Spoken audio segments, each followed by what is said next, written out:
আসসালামু আলাইকুম রহমতুল্লাহ। প্রিয় দর্শক, পৃথিবীতে এমন অনেক ঘটনা ঘটে যা মানুষকে হতবাক করে দেয়।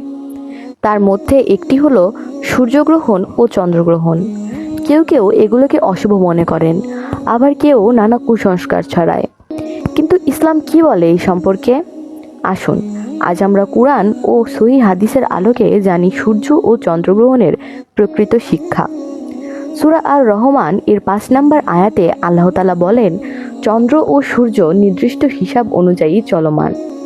সূরা ইয়াসিনের ৪০ নম্বর আয়াতে আল্লাহ তাআলা বলেন, সূর্য চন্দ্রকে অতিক্রম করতে পারে না, আর রাত্রিও দিনের আগে আসতে পারে না। প্রত্যেকেই নির্দিষ্ট কক্ষপথে ভ্রমণ করছে।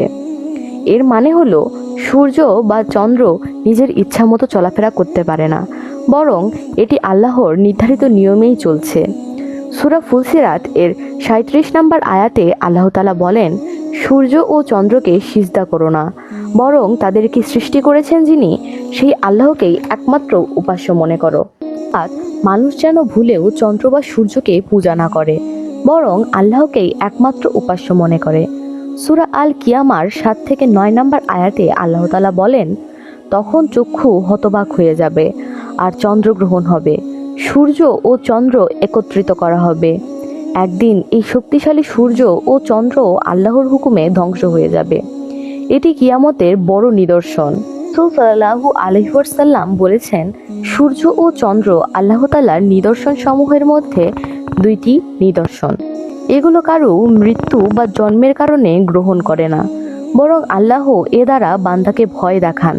তাই তোমরা যখন এগুলো দেখবে তখন নামাজ পড়বে ও দোয়া করবে।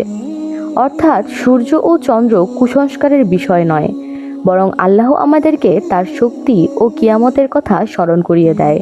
তাই এ সময় আমাদের বেশি বেশি নামাজ, দোয়া ও তওবা করা উচিত।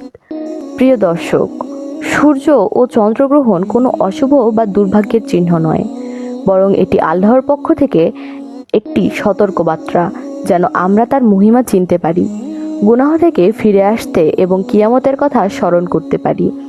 তাই আসুন, যখনই এ ধরনের নিদর্শন দেখি, আমরা নামাজ, দোয়া ও তওবার দিকে মনোযোগী হই এবং সর্বদা আল্লাহর প্রতি কৃতজ্ঞ থাকি।